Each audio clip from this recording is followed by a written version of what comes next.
Subscribe করুন Sony ৮, click করুন bell icon.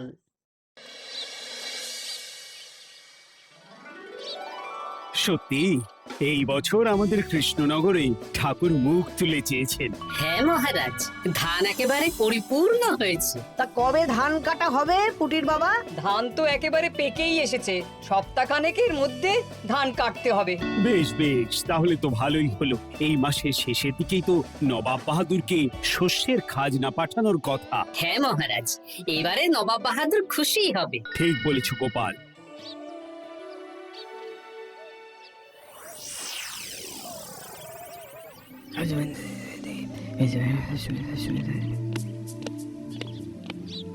প্রণাম খাম্বাজরাজ। ওই তো কৃষ্ণনগরের মন্ত্রী চলে এসেছে। ও, এর কথাই তুমি বলেছিলে? হ্যাঁ, ওই রাজ্যের সব খবরাখবর আমায় দেয়। ইনি কে? ইনি হলেন জমিদার কেশকান্ত বর্মন, আমার রাজ্যেরই দক্ষিণ পশ্চিম গ্রামের জমিদার, আমার প্রিয় বন্ধু। নামটা বেশ অন্যরকম, কেশকান্ত।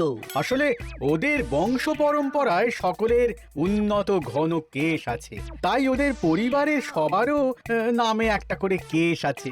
আমি খাম্বাজ রাজের সৌমিত্র এবং সুপরামর্শদাতা। কিছুদিন আগে আমার মাথায় খুব খুশকি হচ্ছিল, মাথার চুল পাতলা হয়ে আসছিল। কিন্তু আমার পরামর্শে একটা তেল মাখতেই মহারাজের মাথার চুল এখন ঘন হয়ে উঠেছে, আর কোনো সমস্যা নেই। বাবা বাবা, ভালো ভালো ভালো। এবার তাহলে কাজের কথাটা বলে দিন। এবারে তো শুনলাম তোমাদের রাজ্যে অনেক ধান উৎপাদন হয়েছে, তাই স্বাভাবিকভাবে নবাব বাহাদুরের কাছে রাজস্ব অনেক বেশি দেবে, কি তাই তো? হ্যাঁ, এবারে রাজস্ব দানে কৃষ্ণনগরে প্রথম হবে। না, তা হবে না। নবাবের কাছে অত ধান পৌঁছবে না, এমনকি কৃষ্ণচন্দ্রের কাছেই চাষিরা বেশি ধান রাজস্ব দিতে পারবে না। সেটা কি করে হয়? পাকা ধানে মই দিতে হবে। বললাম না, ও আমার সুপরামর্শদাতা। হ্যাঁ, আমার মন্ত্রীকে বাণিজ্যের কাজে বাইরে পাঠিয়েছি কিছুদিন, তাই কেশকান্ত মাঝে মধ্যেই আমার কাছে আসে, গল্প গুজব করে আর সুপরামর্শ দেয়। কিন্তু আমি কি করব? তুমি রাতের অন্ধকারে চাষিদের ধান জমিতে পাকা ধানে মই দিয়ে দাও, এমন ভাবে কাজটা করবে যাতে কাকপক্ষীতেও টের না পায়। আর তাতে আমার লাভ? প্রত্যেক বছর নবাব রাজস্ব দানে বিজয়ীকে ৩,০০০ মোহর দেয়, আমি তোমাকে তার থেকে ১,০০০ মোহর উপহার দেব। ১,০০০ মোহর? হ্যাঁ হ্যাঁ, যাও যাও যাও, কাজটা শুরু করে দাও। আচ্ছা।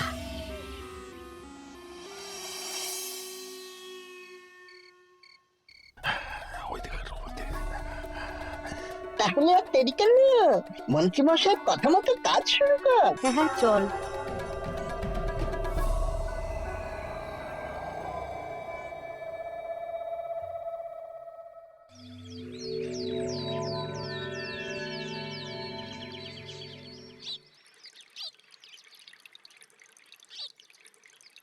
এবারে তো চাষাবাদ বেশ ভালোই হয়েছে। আশা করি নবাব বাহাদুরের কাছ থেকে এবারে আমরাই পুরস্কার পাবো। হ্যাঁ মহারাজ, সারা বাংলায় কৃষ্ণনগরের মতো উৎপাদন এই বছরে কোথাও হয়নি। সর্বনাশ হয়ে গেছে মহারাজ, সর্বনাশ হয়ে গেছে। কি সর্বনাশ হয়েছে গো পুটির বাবা? গতকাল রাতে আমাদের সব জমির পাকা ধানে মই দিয়ে দিয়েছে। সে কি? এবার আমরা কি করব মহারাজ? কাদের কাদের জমিতে হয়েছে এসব? যেই জমিতে তাকাবেন সেই জমিতেই এই কাণ্ড, ধান ঝরে সব মাটিতে পড়ে আছে। এবার আমরা কি করব? হায় হায় হায়, এবার আমাদের রাজ্যের কি হবে? নবাব বাহাদুরকে তো জবাব দিতে পারবো না।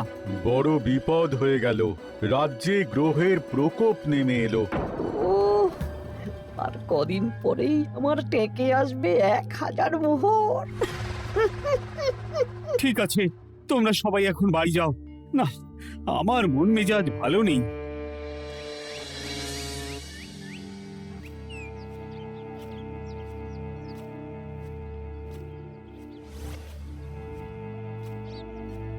ওগো, তুমি শুনেছো কি হয়েছে? পুঁটির মা হাউ হাউ করে কাঁদছিল গো।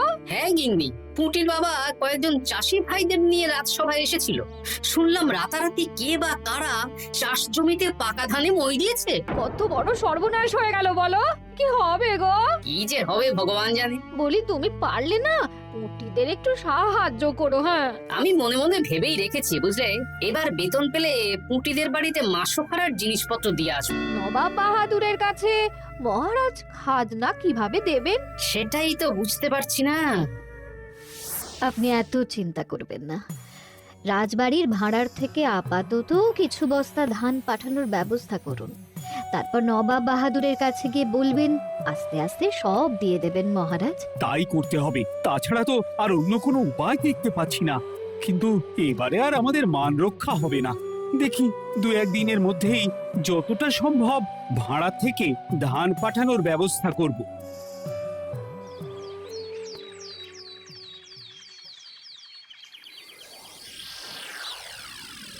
এই বছর 10,000 বস্তা ধান রাজস্ব এসেছে খাম্বাজ রাজ্য থেকে, 7,000 বস্তা ধান এসেছে বর্ধমান রাজ্য থেকে, আর মাত্র 100 বস্তা এসেছে কৃষ্ণনগর থেকে। তাই এই বছরের বিজয়ী রাজ্য হচ্ছে খাম্বাজ রাজ্য। খাম্বাজ রাজ্যের রাজার হাতে 3,000 মোহর উপহার হিসেবে তুলে দিচ্ছেন। আর কৃষ্ণচন্দ্র, তোমার রাজ্যের এরকম হাল কেন?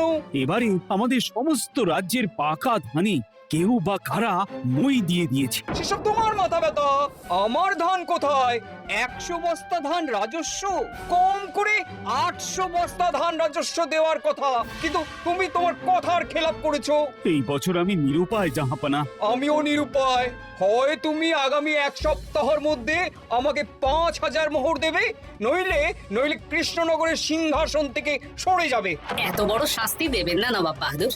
আপনি অন্তত মাস 6 সময় দিন, আবার ধান চাষ করিয়ে আপনাকে প্রাপ্য ধান দেওয়া হবে। বেশি কথা বলছো কৃষ্ণচন্দ্র। তুমি 5,000 নয়, 6,000 মোহর 1 সপ্তাহের মধ্যে দেবে। বেটা গোপাল বেশি পাকা, অত কথা বলতে কে বলেছিল? গোপাল, এটা তুমি কি করলে? হায় হায় হায়! সর্বনাশের সময় যখন ঘনিয়ে আসে তখন বিপদের ওপর বিপদ এভাবেই আসে। আমার পাওনা। আরে এখন না, তোমাকে পাঠিয়ে দেব। ওই দেখুন, খাম্বাজ রাজের সাথে কথা বলছে। এখন বেশি কথা বললে কৃষ্ণচন্দ্র আর গোপাল সন্দেহ করবে। চলুন তো দেখি ওখানে গিয়ে কি কথা বলছে। কি কথা বলছো মন্ত্রী? মন্ত্রী আমায় বিজয় অভিনন্দন জানাচ্ছিল। বিজয় অভিনন্দন তো উপহার পাওয়ার সময় জানাতে পারতেন মন্ত্রী মশাই। যাই হোক, আপনাকে তো ঠিক চিনতে পারছি না। আমার নাম কেশকান্ত, আমি খাম্বাজ রাজ্যের দক্ষিণ পশ্চিম গ্রামের জমিদার। কেশকান্ত আমার বিশেষ বন্ধু। আপনার কেশ নিয়ে বেশ ভাব দেখছি। হ্যাঁ, ওই কদিন আগে তো খাম্বাজ রাজের মাথার চুল পাতলা হয়ে আসছিল, খুশকি হচ্ছিল আর কি। তো ওনার পরামর্শে একটা তেল মেখেই তো খাম্বাজ রাজের আবার ঘন কালো চুল ফিরে এসেছে। কেশকান্ত জমিদার হতে পারে, কিন্তু ওর অর্থনৈতিক অবস্থা তাবর রাজাদের থেকে অনেক ভালো। কয়েক হাজার বিঘা জমির মালিকও, তার সাথে চুলের তেলের ব্যবসা করেও হাজার হাজার মোহর রোজগার করে। এই, এখন চুল নিয়ে চুলোচুলি না করে চলো কৃষ্ণনগরে ফিরি। এমনিতেই মন মেজাজ খারাপ, 1 সপ্তাহের মধ্যে আবার 6,000 মোহর জোগাড় করতে হবে। হ্যাঁ, চলুন চলুন।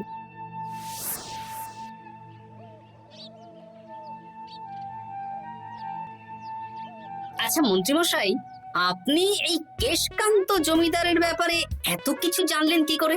ওনার সাথে তো আমাদের আজই প্রথম দেখা। হাওয়ায় কত খবরই ভেসে আসে, সেরকম আমার কানেও এসেছিল। এসব বাদ দাও। গোপাল, মন্ত্রী, দুজনেই ভাবনা চিন্তা করো কিভাবে 6,000 মোহর জোগাড় হবে। পাকা ধানে মই পড়লো, এখন আবার এত বড় বোঝা।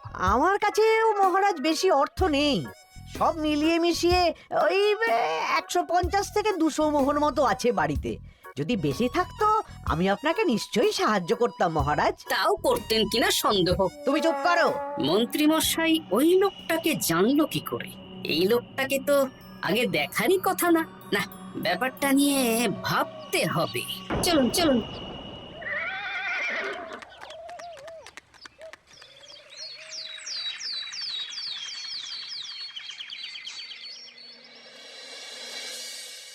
বুঝলে গিন্নি, 1 সপ্তাহের মধ্যে মহারাজকে 6000 মোহর জোগাড় করতেই হবে, নইলে সিংহাসন ছাড়তে হবে।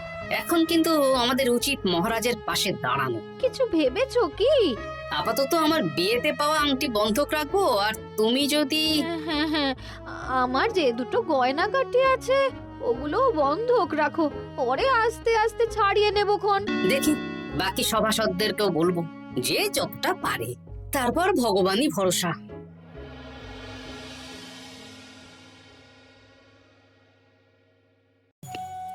আপনি এত চিন্তা করবেন না মহারাজ। চিন্তা না করে কি আর কোনো উপায় আছে? সিন্ধুকে যা আছে তা দিয়ে 3000 মোহর হয়ে যাবে, কিন্তু তারপর আর কি করব? এবার কি নিরুপায় হয়ে জায়গা জমি বিক্রি করতে হবে? কিছু একটা করতেই হবে। আপনি গোপালকে একবার বলে দেখুন, প্রত্যেকবার যখনই বিপদে পড়েছেন তখন গোপালই আপনাকে বাঁচিয়েছে। দেখি আগামীকাল রাজসভা শুরু হওয়ার আগেই গোপালের সাথে ব্যাপারটা নিয়ে আলোচনা করব।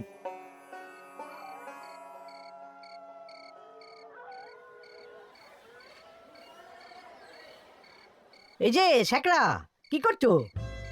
এই তো, বলুন। শোনো, আমার গিন্নির জন্য একটা হীরের হার বানাতে হবে, ওই 1000 মোহরের মধ্যে।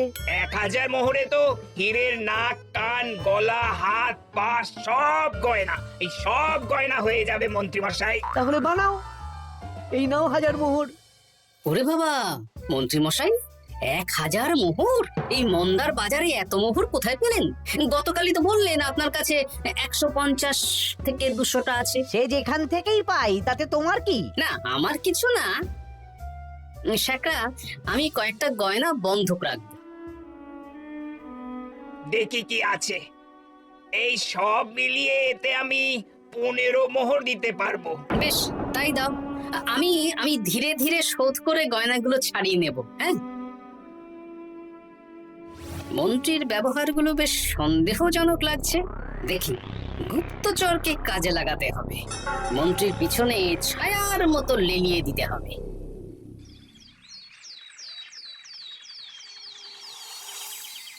মহারাজ, আমি চেষ্টা করছি আপনার এই মোহর কিভাবে জোগাড় করা যায়, আপ্রাণ চেষ্টা করছি। দেখো, আমি 3000 মোহর পারবো, কিন্তু তার বেশি হলে জায়গা জমি বেচতে হবে, হাতে যে বেশি দিন সময়ও নেই। আচ্ছা মহারাজ, দেখছি। তবে মন্ত্রী মশাই চাইলেই আপনাকে 1000 মোহর দিয়ে সাহায্য করতে পারতেন, কিন্তু উনি তা না দিয়ে ওনার গিন্নির গয়না বানাচ্ছেন, হীরের গয়না। কি মন্ত্রী তো কালকেই বলল ওর কাছে 150 থেকে 200 মোহর আছে মাত্র, 1000 মোহর কোথা থেকে পেল? সে উনিই জানেন, তবে তার খবর খুব তাড়াতাড়ি আশা করি পেয়ে যাব মহারাজ।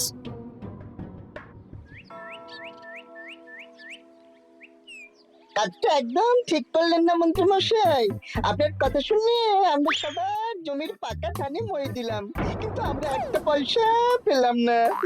আপনি যে এই কাজ করার জন্য খাম্বাজ রাজার কাছ থেকে ওই 1000 মোহর উপহার পেলেন, সেটা দিয়ে গিন্নির গয়না বানাতে দিলেন, কিন্তু আমাদের বেলায় লবডঙ্কা।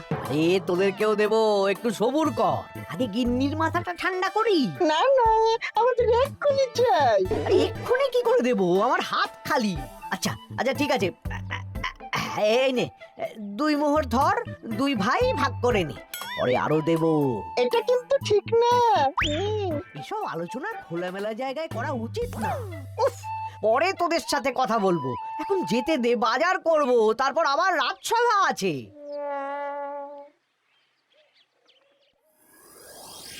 আচ্ছা, এই ব্যাপারটা মহারাজকে আর গোপাল দাদাকে জানাতে হবে।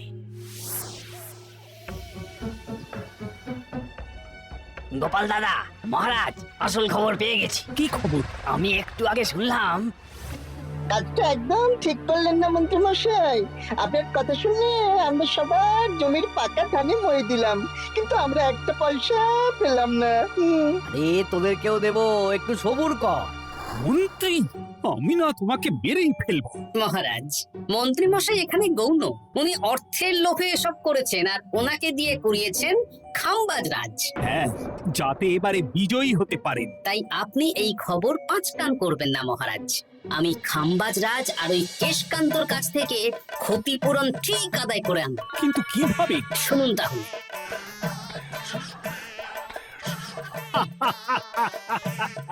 দারুণ বুদ্ধি। তাহলে এখন আসি মহারাজ, কাউকে কিচ্ছু বলার দরকার নেই। আপনি শুধু আগামীকাল সন্ধেবেলা খাম্বাজ রাজের দরবারে চলে আসুন, পারলে নবাব বাহাদুরকেও সঙ্গে করে নিয়ে আসুন। হ্যাঁ,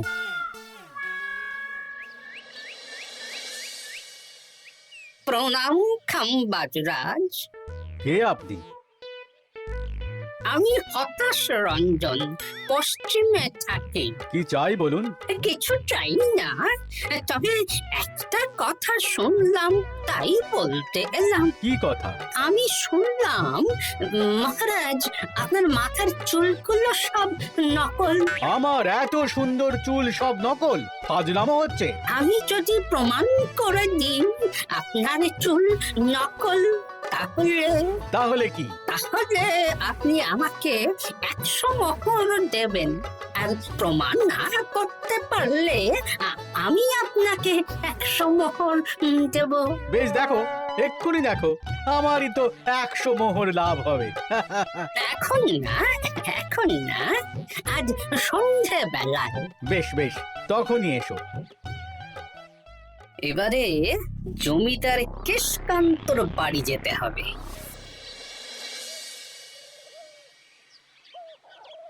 জমিদার মশাই বাড়ি আছেন? কে মশাই আপনি? আমি হতাশ রঞ্জন, পশ্চিমে থাকি।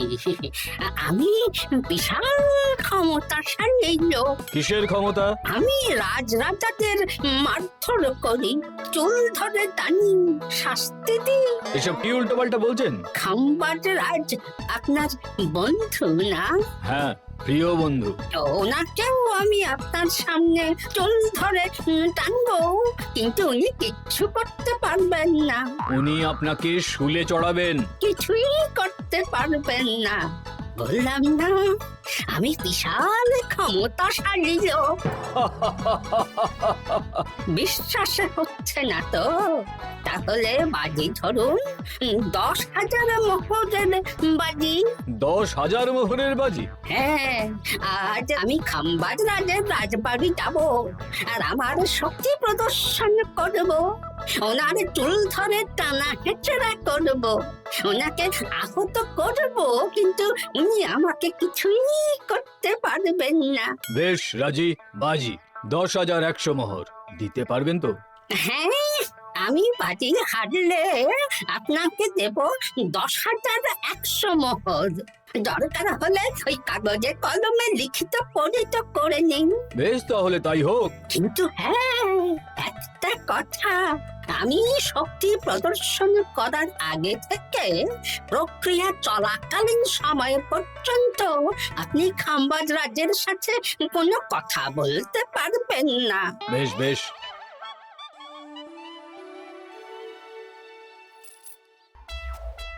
তাহলে শুরু করি। শুরু করো। এবার আমি প্রমাণ করেই ছাড়বো।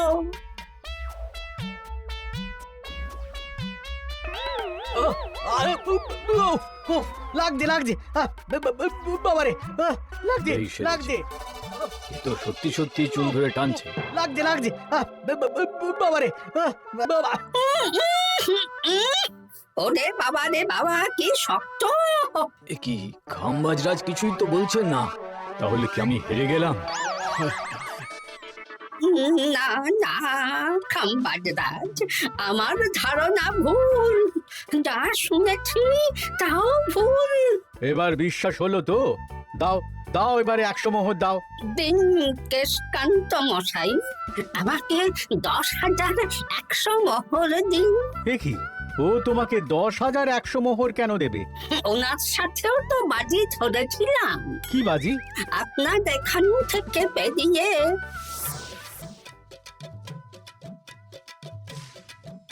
এবারে দিন তো দেখি, সব কাগজ কলমে লেখা আছে। এই নাও। হায় হায় হায় হায়। সাবাস গোপাল, সাবাস, তুমি আমার মুখ রক্ষা করেছো। গোপাল, কৃষ্ণচন্দ্র, নবাব বাহাদুর, আপনারা? হ্যাঁ, আমি গোপাল। এটা ছাড়া আর কোনো উপায় ছিল না খাম্বাজ রাজ। আপনি আমাদের মন্ত্রীর মাথা খেয়ে যে জঘন্য কাজটা করিয়েছেন সেটা তো আর প্রমাণ করতে পারতাম না, তাই ছলে বলে কৌশলে আপনার প্রিয় বন্ধুর কাছ থেকে আদায় করে নিলাম। হ্যাঁ নয়, হ্যাঁ।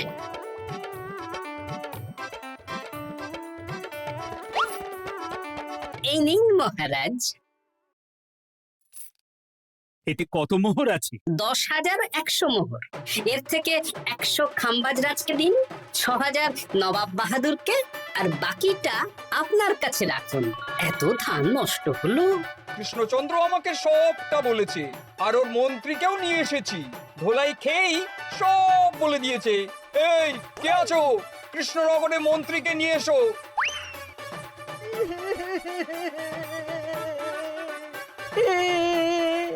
মার খেয়ে আমি সব বলে দিয়েছি খাম্বাজ রাজ। উদ্ধার করে তো জাহাপানা, আমাকে ক্ষমা করে দিন। এর কোনো ক্ষমা নেই, তোমাকে আমি কারাগারে বন্দি করব। হায় হায় হায়, সামান্য টাকার লোভ করতে গিয়ে পুরো মাঠে মারা গেলাম।